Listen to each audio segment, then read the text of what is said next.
and welcome to Badass Moms, brought to you by the Holistic Therapies Directory. I'm Nicole Cruz, super busy mommy coach.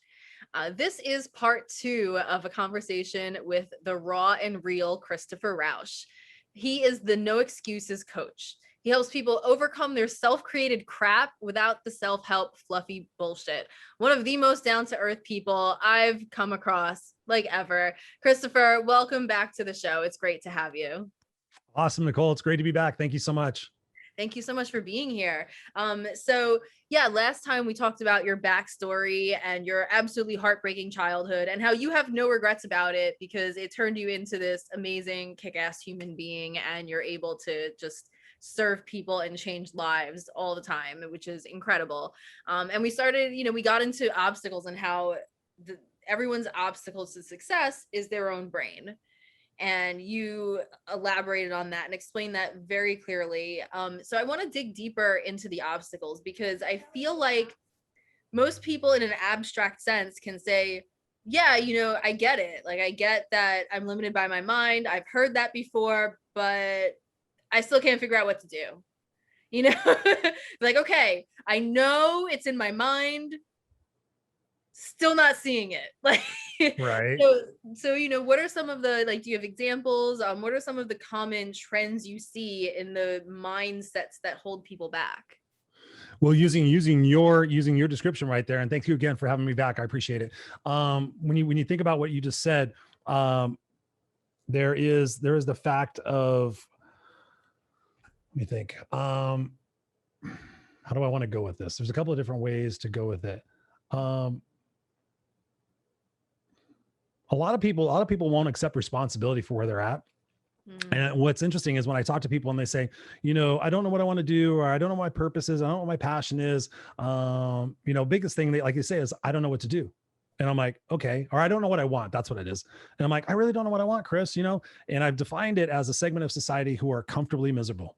They're in a job where they're making just enough money. They're in a relationship where they have just enough fun. They have friendships where they just get enough out of it. They're just barely getting by. And I call it mediocrity. And I'm like, and I ask people, when did it become okay to be mediocre in your relationships? When did it become okay to become mediocre in your life? When did it become okay to be mediocre in the way you take care of yourself and the way you talk to yourself? And people say, well, it's not okay. I'm like, okay, so who is the person in control of the decision-making process going on here who can say, okay, listen, if it's not okay to not love on myself, then what is it that I need to change in order to love on myself, right? And so to give a more clear example, one time this person was like, I just know what I want, and da da da. And I said, just off the chance, can you tell me what you don't want? Now I might have phrased it a little bit differently. It's amazing what people can tell you what they don't want. Right. Well, I don't want to end up broke, and I don't want to end up alone, and I don't want to end up living in this place. Okay. Good. So if you don't want to end up broke, what is it that you need to do? Make money. Okay. So what is it that you need to do to make money?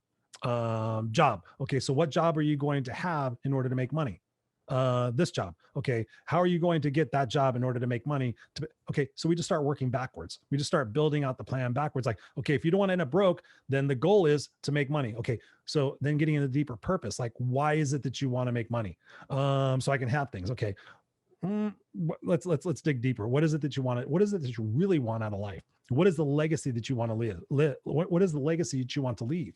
And this is something I learned for myself, Nicole, is I was going through life. And sometimes we get at, we're just cruising. We're just kind of like, oh yeah, everything's going by and everything's fine. Until something happens. We have that next signpost. So for me, that next signpost, I was successful. I had my master's degree. I was at a job, getting promoted. I think I got promoted like 7 times in 9 years. So I was making money. I was buying a house. I was doing things.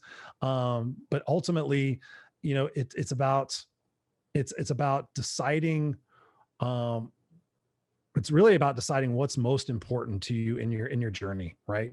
For me, I had that awakening when I went to a funeral. And so one of my coworkers passed away, and I was there, and I was sitting in the back of the church like I always do, either class or church. I sit in the back, and I watched everybody from my work go up there, not everybody, but people going up there and eulogizing this person, like, oh my God, she was this and she was that. And I knew her, but I did not know her. But out of the feedback that I heard from the people in the church that night, I was like, wow, I regret not knowing her. I knew her, but I did not know her. And so I kind of jokingly said in my brain, I'm like, geez, Chris, if you died tomorrow, who would show up and what would they say? That's an interesting question for us to all ask ourselves. If I passed tomorrow, who would show up and what would they say? And at that point, I think I was 31 or 32 years old, successful on paper, doing good, happy. But I'm like, probably 10 or 15 people would show up, a couple of cases of beer, Jack Daniels, Motley Crue, Bon Jovi albums, and talk about all the crazy shit that I did and how I was a woman chaser and how I was this. And I had my 69 Charger. It was all loose stuff. Oh yeah, he was successful. He used to be homeless. It was like, in my brain, it was like, that's it? For all my efforts, that's it? That's what I'm going to be remembered for. Oh yeah, Chris did this stupid thing. Chris, okay, cool. So when I was driving home after the services, I had a long drive home and I started thinking about it. I'm like, wow, I really don't want that to be my legacy. And I'd never really thought about my legacy up until that point because I'd always been surviving. I'd always been scrimping and saving. And what am I going to do to hold on and not be homeless again? Everything was just about not being homeless again, not losing anything and constantly making more money and getting more stature and more positions and all that other stuff to be safe and certain. So when I got home, I took out one of these guys, a little pad of paper, actually a larger pad of paper and a pen. And I sat down and I wrote my eulogy.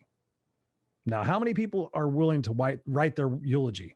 Most people won't even think about death. Most people won't even talk about death.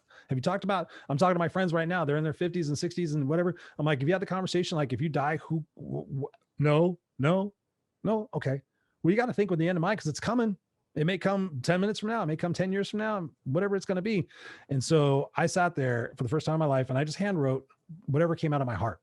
And normally I was an educational writer. I was a business writer. I was not a writer from my heart kind of thing. And so I started writing and I was like, interesting exercise, blah, blah, blah. And I got to the bottom and I finished it and I was like, all right. And I set the pen down and I sat there and I read it and I started reading it. And then I decided, well, if it's going to be read, it's going to be read out loud at a church or somewhere. For me, probably on the beach. And I was like, so I started reading it. I'm like, Christopher Rausch was this, and I was like, wow. And thinking in my brain, I'm like, fuck, this is amazing life. This is crazy, right? And when I got down to the bottom of it, Nicole, that's when another shift happened. When I got to the bottom and I had written, Christopher Rausch will have fought for what was right and what was fair. He will have risked for which that mattered, and he will have left the earth a better place for who he was and what he did. When I got to that, I had tears running down my face.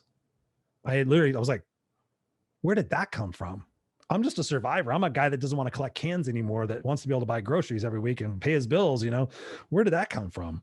And that's where it started. That's where it really started. That's when I started my company, Master Motivators. And that's when I took speaking and coaching and consulting and writing and podcasts and radio shows and all that other stuff. That's when I really started taking it seriously because I'm like, okay, I have an opportunity now with every single day that I have to take everything that I've been through and go out there and take my trash and make it my treasure and help people.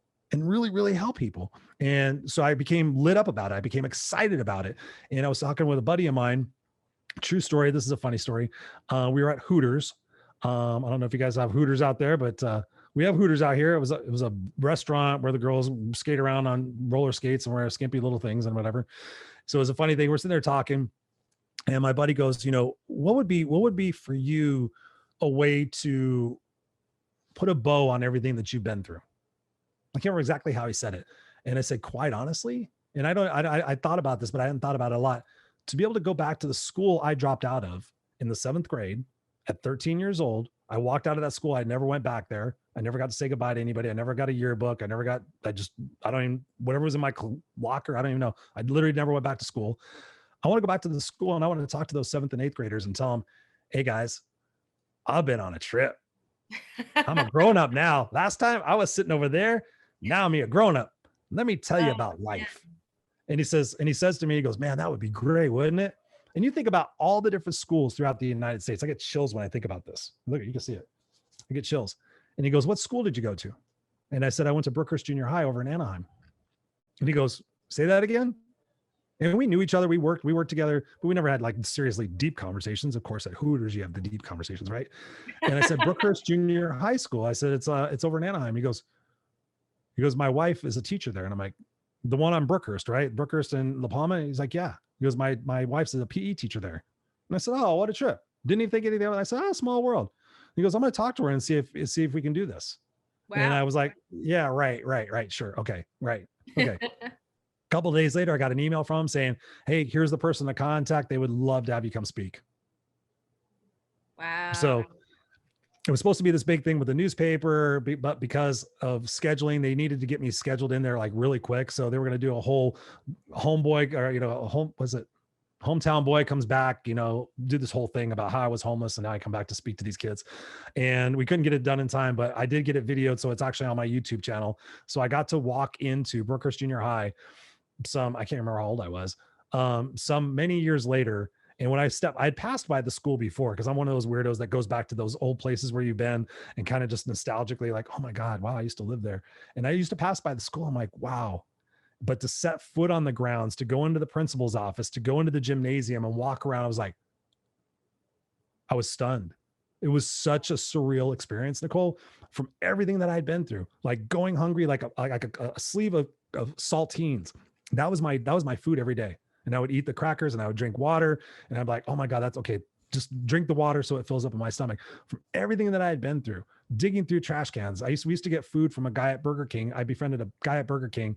When you have the sandwiches and you bite into, oh, I don't like ketchup, and you take it back. He would give me those and we would just cut off the part where the person bit, because the rest of the food was still good. Sometimes it was still hot. From all of that, to be able to go back and walk in that gymnasium, have these 7th graders. I talked to 2 classes. I talked to the 7th grade class first, and then I talked to the 8th grade class. To see them filing in, I was stunned at how little they were. I was like, I look over the aide that was with me. I'm like, it was like, looked like 5th graders. 5th graders up there. He goes, no, 7th graders, 8th graders too. I'm like, wait a minute. I was that little when I was homeless. Like living in the backseat of a station wagon, all this different stuff. Wow. And so it was amazing to be able to speak to those kids, Nicole, and be able to tell them that I'd been through stuff. And afterwards, both classes, kids started walking up to me. Can I give you a hug? I'm in Olive Crest. Olive Crest is one of the children's foundations that I speak at out here in Riverside. There's an Olive Crest down there in Orange County too. And they're like, I'm at Olive Crest right now. My mom's on drugs, or, hey, we're living in a motel too, or I'm living with my grandmother because my parents are on drugs, or all these kids just kept coming up to me. I was like, wow. Oh my, and there was so little. I'm like, no way. You're too young to have to go through this. And I remember my own inner little child. And from that point forward, Nicole, it was like, okay, I got to make a difference in this world somehow, some way. So that's what got me started in it. Wow. I just have to ask. I know you're pretty open about stuff, but have you ever done any of those exercises, or where you go in and speak to that inner child? Have I done them? Yeah. I just heard you talk like about that little child. That's just like what came into my head, and I was wondering if you ever did that. Here's a cool experience. I like props. So here. So one night I'm drinking. This is right around the same period of time, because I used to drink a lot, and that was my coping mechanism. I used to smoke pot a lot. I always had something to diffuse my ADHD, to help me deal with things, to gain confidence. And so I'd had this party, and it was at a time in my life where I was successful and doing well, but there's just, again, I was in that state of, getting hit by the signpost. Like, Chris, you're supposed to be a speaker. You're supposed to be a coach. You're supposed to be doing more with your life. And I sat down after a party, and I've been showing people pictures of me when I was a kid. They're like, oh my, because I used to have super long hair. People were like, oh my God, I want to see a picture of you as a kid. So I pulled out this photo album, and I remember after everybody left, drunk off my ass, go outside to my patio, smoke a cigarette, and I'm looking at these pictures, and I pick up this one picture. So I pick up this picture, and I look at it, and it's me. I'm probably maybe 7 or 8 years old. And I sit there, and I think this was after Brookhurst, after I went back and spoke to those kids. And so I think it was like a culmination. I just remember looking at that picture and going, dude, you're going to go through so much in your life. You are going to be challenged. You're going to want to kill yourself. You're going to hate your mom. You're going to want her dead. You are going to run in a strange person's house, into their bathroom, and cry because kids are bullying you. You're going to go hungry. You're going to sleep in a car that's freezing. You're going to have 18 cats in the car. You have to clean litter boxes. You're going to have to drop out of school. You're going to be abused. Your mom's going to be raped. You're gonna. I said, but you're going to make it through, dude. You're going to make it through. You're going to be fine. And I remember I had tears running down my face, and it was like a healing part. It was like, I gave myself permission in that point to return to being that little boy that it was okay. Just because I was an adult, I still hadn't healed, and when I look at my clients and I look at the people around me, when they're suffering, they're hurting, I immediately now, for some reason, I could see the little boy or little girl inside of them. And so I just reach in and I talk to them and say, hey, listen, how do we heal the trauma, that perspective that stunted you at that point? And I never realized that before, Nicole, but my mom used to tell me when she was in her 40s, she's like, I'm 4 years old. She actually used to tell me she was 3, but then she graduated at 4 years old one time. And I said, Mom, you're an effing adult. Start acting like it. You're not 4 years old. You're an adult. You work. You're supposed to have a job. You're supposed to do these things. But she would always say she's 4 years old. And then as part of my journey of discovering empathy and forgiveness, I started learning about the inner child. And I started learning about how a lot of our conditioning happens between the age of 0 and 5 years old. A lot of what we are today and who we are today is based on the conditioning that we had between 0 and 5 years old. Most people don't know this, but our emotional intelligence isn't formed until after we're out of the womb, because that part of our brain, if our brain fully developed, we wouldn't fit through the birth canal. So our emotional intelligence is shaped outside of the womb based on our caretakers that we have. So when you think about the first 5 years of your life, going back to what I had said before in the previous episode, I would love to have video of that, because I doubt if I was ever picked up and held and cuddled and loved on and whatever. I think I was just, oh, you're a piece of furniture. Oh, he pooped. My sister told me, she goes, oh, I had to take care of you and I hated it. And mom was never around. So I'm like, I wonder what I went through. So that purpose of being able to go back and give ourselves permission to be the little girls and little boys that we were, is amazing. Because once I started realizing, when my mom said she was 4 years old, I'm like, 4, piecing this all together. I'm like, 4, what happened at 4? What happened at 4? Oh, her parents got divorced. Oh, wow. Then she had to go live with her mom. So her father was this successful guy. He had a successful corporate career. He was a band. He led a big band. He was a super successful, charismatic and everything. Her mom, she was another person. She was a monster. She was not a nice person. So that's when things massively shift. She lost the love of her dad. She was daddy's little girl, didn't have that anymore, except for special occasions like Father's Day and Christmas. And that's when she saw him. She was under the militant control of her mom, who basically drove her to graduate high school by the time she was 16. Drove her to go to UC Santa Barbara at 16, basically didn't allow her to be a kid. So my mom grew up, men looking for the daddy figure, cats, permanent love, stuffed animals, permanent love. She was 4 years old. She was trying to figure out every step of the way. She used to tell me I did the best I could with what I had. And I would tell her BS, BS, BS, BS, BS. And I would still probably call BS on it even to this day. But now I understand way more effectively that she really was trying to do the best she could in those situations. She tried to make me be a kid when she could have been exactly like her mom and tried to make me a brainiac or something like that. So when I started having that forgiveness and that empathy and that understanding for her journey, then I was able to release a lot of the anger and the resentment and the hurt and everything else. Is like, it is what it is. And if I choose to be a victim of it, which a lot of people do, then I could be miserable for the rest of my life. But if I choose to let that shape me and become a different person and now become a parent myself, that's an amazing gift to give back to yourself, to your inner self, and to the world when you're able to heal yourself and grow from that and teach other people how to do that as well. So that's what makes my heart, blow up every single day.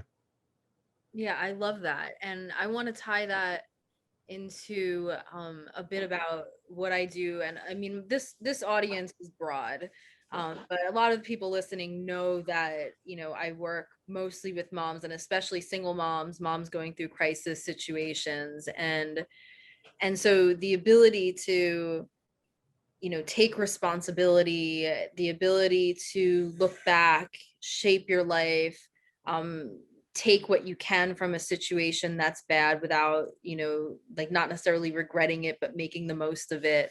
I it's just worth mentioning, given I know who the audience is, that a lot of times we have good reason to feel like we're being stepped on. A lot of times we have good reason, just as you did, we have good reason to have that experience of life, whether it's the unhealthy relationship or even abusive relationship, whether it's, parent issues, whether it's, not getting child support, the divorce, you name it. I know so many moms with so many heartbreaking stories who are breaking their back for their kids, and they're stuck in that place, you know. And so I just wanted to bring that up, and you know, like, hear your thoughts. I'm sure you work with a lot of moms. um like, hear your thoughts, you know, like, think about that mom who's stuck, because I know there are a lot of them listening to this, who's stuck, who had it rough. You know, how does she take responsibility compassionately? How does she love herself? How does she, when there's so much demanded of her, step into that place of saying, you know what, I deserve to create a life I love as well, and I can do it while taking care of the people around me, or even better when I'm in that place. I'm going to let you go on that. Okay. No, that's a great question. I mean, there's so many different ways to jump off of that. But again, going back to that self-love aspect, you know, if we're trying to fill everybody else's buckets, from a bucket that's either, you know, not filled, or a bucket that has holes in it, imagine what we're doing. So if I sit there and say, like, for example, my son, I love my son to death. But if I am burning myself out, and saying that he is my number one priority, my number one love, my number one passion, but yet I'm burning myself out, what percentage of my love am I really, of my love and myself, how much am I really giving him? Yeah.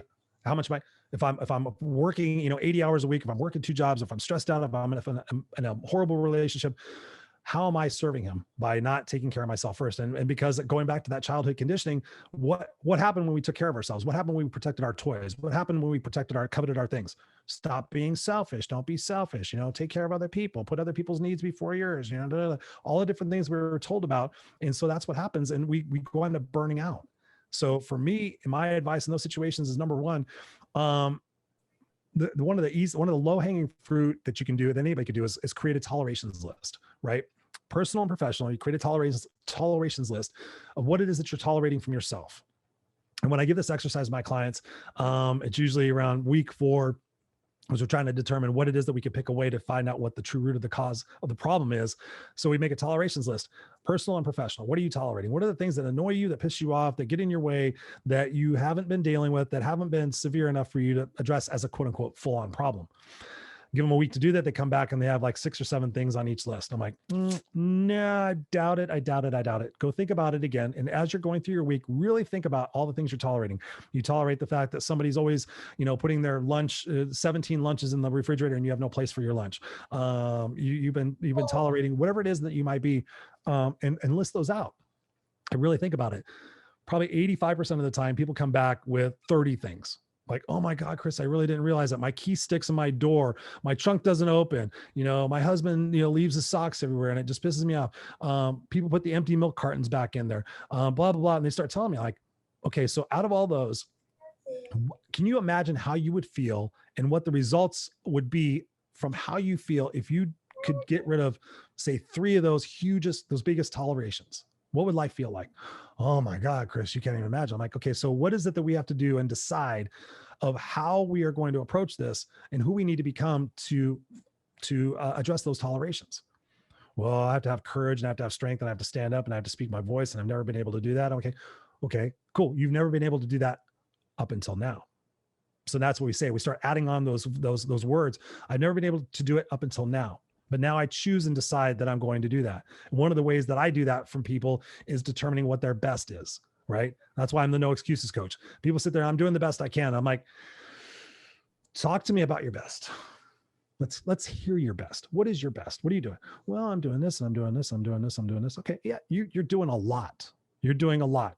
But what is your best? Is that your best? Well, I'm doing the best I can. Okay. Where do we come up with that phrase? Nicole, I'm doing the best I can. What do you immediately think? Nicole, I'm doing the best I can in this interview. Yeah, maxed out. Like, you cannot think of a single thing that you could do better.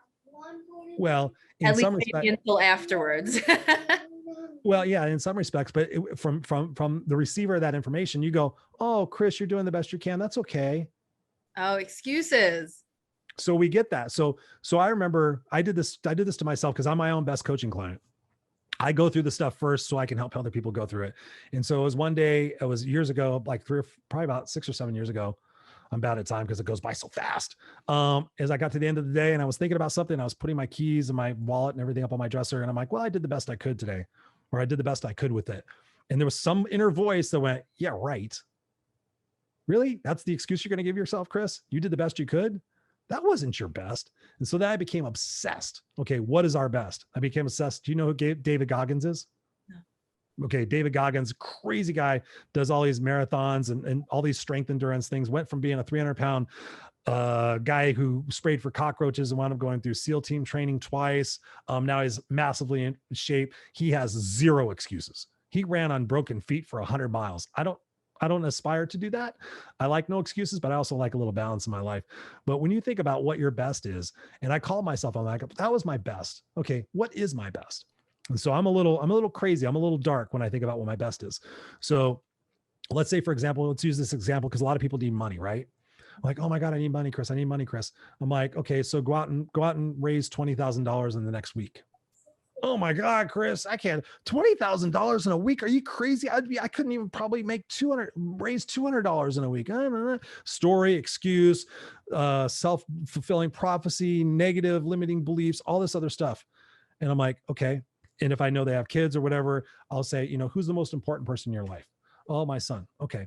So I want you to envision that I walk into your house and I put a 9mm gun to your son's head. And I say, if you don't raise $20,000 in 7 days, legally, morally, and ethically, I'm going to pull the trigger.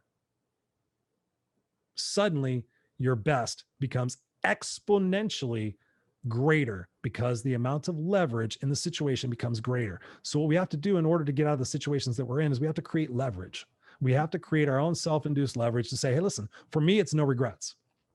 Now, I'm not stupid. I know I'm going to get to my journey, and most likely I'll be like, oh, I regret that. But I want to have massively way more experiences where I'm like, oh yeah, I went and I took a chance and I did this and I believed in myself and I just kept going. That's why I teach people how to be unstoppable. Like if you want to be stuck, then you choose to be stuck. You choose to sit there and give yourself all these excuses as to why you can't do something. It amazes me, Nicole, when people sit there and they say I have financial issues. I'm like, okay, what's the last book you read on how to manage money? What's the last article you read on how to manage money? How do you keep your budget? Do you keep your budget in Excel? Do you keep it on oh, Chris, no. I'm like, how much are you spending? Yeah. So you have a problem. Yes. Yeah. And you're doing nothing about it, but complaining. Yes. Okay. And you're hoping, wishing, and praying that it's going to change, right? Yeah. Okay. Good luck with that. Good luck with that. I had somebody, Nicole, I was shocked as hell. I had somebody tell me this probably about 6 months ago. They said they were overweight and they wanted to change their perspective and and they actually blurted out, I just don't know how to cook healthy. Because I was trying to dig, like, where's the root of the problem? Where's the root of the problem? That was one of the excuses. I'm like, did you hear yourself right now? Did you hear yourself right now what you just said? And they're like, what'd I say? I'm like, you said you don't know how to cook healthy. Well, I don't. Okay, I'm going to walk you down a path. How do you suppose you learn how to cook healthy? Yeah, Google, YouTube. Go do it. Get out of your own way. That's the first step. That's the first step is people have to decide they don't want to be a victim anymore. But so many people unconsciously sit there and decide to be a victim, hoping, wishing, and praying that it's going to change because they don't want to go through the pain. I don't want to go through that stuff. I'm like, you have to eat crap for years sometimes to undo the situation you've put yourself in for the last 20. I don't know. Some guy said law of attraction. If I just think of it, it'll come to me automatically. Forget the hard work stuff, Chris. Yeah. I want a red bicycle. It's going to show up. No, you have to actually get up and sweat and move and groove and pivot and adapt. I mean, that's everything I had to do. I just kept showing up. I kept reading about it. But at the same time, for anyone listening who doesn't know me, that's a joke. Like, please grind. Yeah. Well, of course. But yeah, it just absolutely amazes me going back to the other side of it, I've been in those situations. My mom was a single mom. We were on welfare. We took the bus everywhere. I get it. When you're at wit's end, that's when you need to ask for help. I think that's one of the biggest components, the obstacles, like you said, is people are trying to save face. They're trying to pretend that something's not happening within their, oh, everything's great. Hi, everybody. And then they go inside and like, okay, we don't have enough food to eat tonight. but yet they're not going to go out there and ask anybody because they don't want to. That's what we need to do. We need to drop our guard and say, hey, listen, I need help. And we need to go out and get it. And we need to listen for it. And we need to pivot, and we need to adapt. We're not going to get out of the situation. Nobody's going to give us a magic pill. The government's not going to send us a stimulus check. We have to get off our ass, and we have to get out there and do these things and experience them with the knowledge that whatever we go through, we grow. And especially if we have kids, that's an amazing opportunity to be there, to be a beacon for them, to say, hey, listen, it's not always going to be easy, dude. It's not always going to be enjoyable. It's not going to be stuff that you want to do. My son says, I don't want to do that anymore. I'm like, you know how many things I have to do in my life that I get to do? I don't even say I have to do anymore. I get to do, because I don't have to do anything really. I get to do something. So again, when we shift the perspective about where it is that we are from where we've been, and we use that as leverage to get to where we want to go, then we put our feet in front of the other, and we just keep going. We just keep going, get around the right people. We keep reading the next book. I mean, I'm constantly putting knowledge into my brain. I'm doing 75 hard right now to push myself mentally, physically, and spiritually. It's like constantly growing and learning and trying. That's what life is about. Yeah. I mean, that resonates with me a lot. And especially what you were saying about what is your best. Like, coincidentally, that's just something I've been thinking about a lot lately, because it's not always a clear answer, right? Like, what is your best in this one particular area of your life is one thing, because you can always think of what you could be doing more, what you could do, but then it's like, well, wait a minute, but is that my best overall? Because then this would suffer, and I value that too. So do I, I'm like, so what is am I doing my best? Because I'm putting a lot of effort into work, but I also want to make sure that, since this is a long-term thing I'm doing, that I'm not neglecting self-care, and I'm being a mom. And so am I doing my best? Do I feel good about how I'm using my effort? Is there a way, that a solution I'm not seeing, to put more into this without taking away from those other things? Is there a way I can combine them? And I feel like this is something I've been thinking about literally obsessively lately, like over the past few weeks, month or so. And so it's just, serendipitous that here you come talking about it. It's great, crazy how the universe works like that, right? It is. And I want to put that question back on you, since you coach women in those situations. What are your answers for women in those situations? Sure. Oh man. I could go on forever. Let me think how I'll say this in a brief way.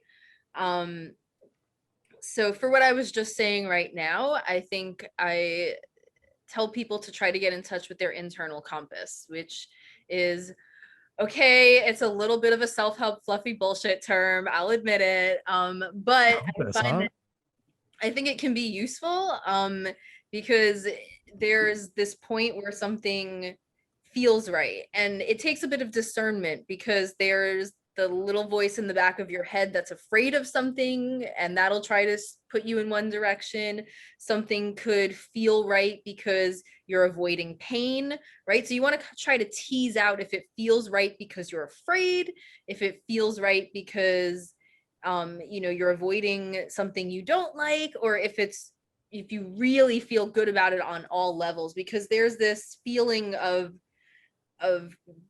peace and calm and groundedness. You could be walking into a fire, like metaphorically, literally, I'm sure, just feeling like, yep, this is what this is it. This is where I have to go. And so over time, paying attention to how you feel in different situations, how they turn out for you, how you feel about it. Sometimes things can go really wrong, but you can feel like I'm glad I tried it, because I would hate myself if I didn't try that, or wow, I got a great experience from that, even though it kind of went to hell.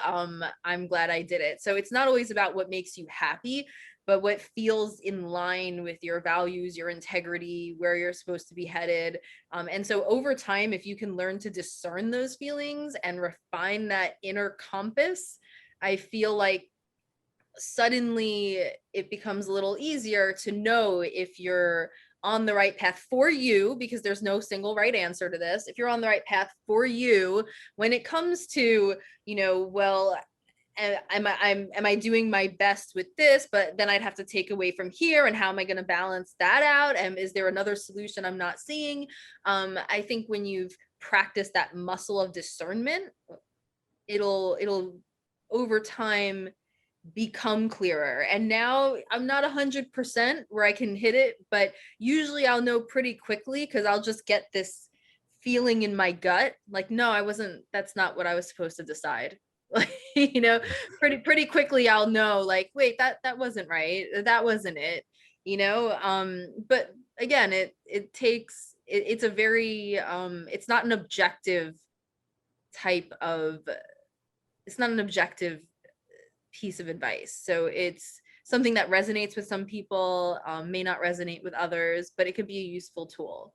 Right. And going back to responsibility for moms in that situation, I think one of the biggest things when you talk about taking responsibility for the situation you're in, I think that's huge. And it can be really painful for, so many single moms are coming out of really unhealthy relationships. And I'm sure some of them were a large part of the cause that it was unhealthy, but I'm also sure that a lot of them who come to me are like, I did everything I could and I tried to make it work and blah, blah, blah.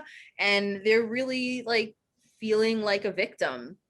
And there's a difference between being the victim of something or being a victim in like your identity, in your life in general, right? Like you can be the victim of a crime without being a victim in this like total sense of the word.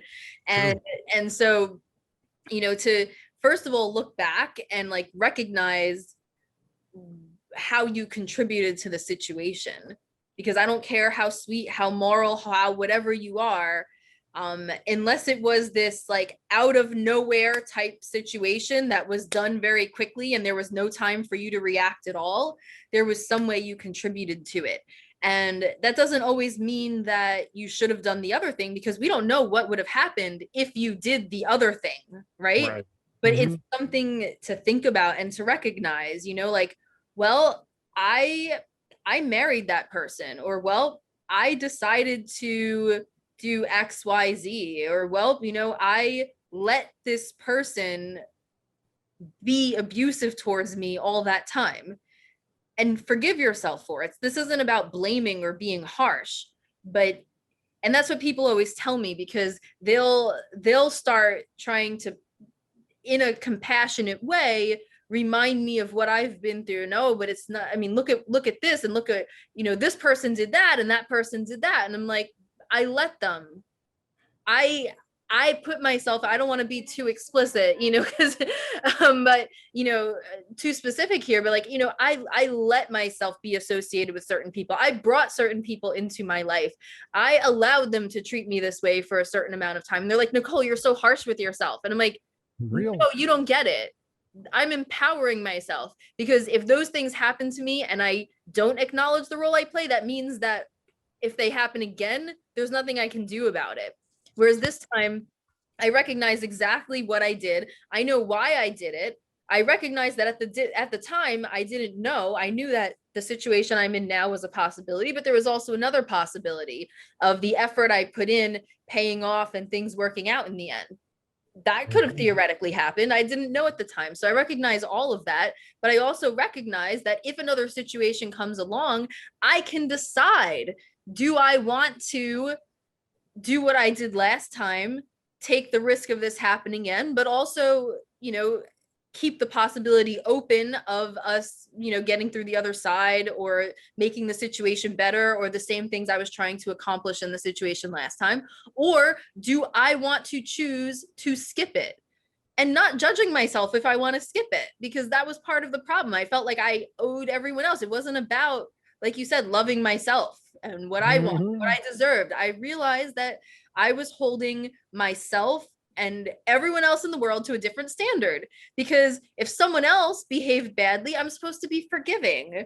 If someone else was struggling, I'm supposed to help empower them and find their gifts and all this stuff. And then when it came to myself, I could be 100% on point, make one little mistake and like beat myself up about it. And I was like, wait a minute, I'm not expecting the same from other people as I am for myself. And I'm not expecting the same I'm not being the same way towards myself as I am with other people. And I don't think there's a right or wrong for some people, you know, it's like you and I, the way we talk, like we tend to be like, this is it. This is the standard, no excuses. We're going to be over here. And like, that's great. But then when I'm interacting with other people in my life in a way in which that attitude affects me, I need to expect the same from them, or I need to pull back and set boundaries around that relationship. Yes. And at the same time, I do think it's important to be compassionate, to be forgiving, to see the best in people, to, you know, all of that stuff. Why am I not doing it with myself? You know, and so, yeah, taking responsibility. Now I'm the one who rambled on about that question, but, you know, taking responsibility, I think is, it's not harsh, it's empowering, and it's one of the best things you can do. And that's why, you know, Christopher Rausch, the no excuses coach who helps people get rid of their self-created crap and self-help fluffy bullshit, is on a podcast called Badass Moms. Hell yeah. Yes. And on that note, I want you to tell people how they can find you. Do you have more time to talk a bit after this episode? Do a bonus one on the coaching industry? Do you have a little time to do that? Awesome. Sure, yeah, I've got my show at 7, but yeah. Okay, awesome. We'll make it quick. So cool. Let everyone know, for those of you who at this point they've fallen in love with you, they're like, I need more of this man. How do I get this wisdom? Tell them how to get in contact with you. Nicole, it's been a pleasure. It's simple. ChristopherRausch.com, RAUSCH, ChristopherRausch.com. Or if that's too difficult, somebody can go to the noexcusescoach.com and it will find you right there. And I'd be happy to extend a complimentary coaching session to anybody who would like to experience that with me. And moreover, just I hope that this interview and this the words that we've shared today really impact you guys who are listening and watching this massively. Thank you so much. Thank you so much for being on the show. It's always great to chat with you. You are most welcome. It's an honor. And thank you to all of you who are listening to the Badass Moms podcast, brought to you by the Holistic Therapies Directory. If you are a holistic practitioner, or if you're looking for a holistic practitioner, make sure you check out holistictherapiesdirectory.com. And always, you can pick my brain at superbusymommycoach.com. And I am currently accepting, as of today, June 22nd, I am currently accepting applications for one-on-one coaching spots. You know what? Whenever this comes out, you can always fill out the application, but there might be more of a waiting list. We'll see. Right now, I actually have a spot open. So if you are interested in taking that spot, take it quickly before someone else grabs it. I'll see you next time on the Badass Moms podcast.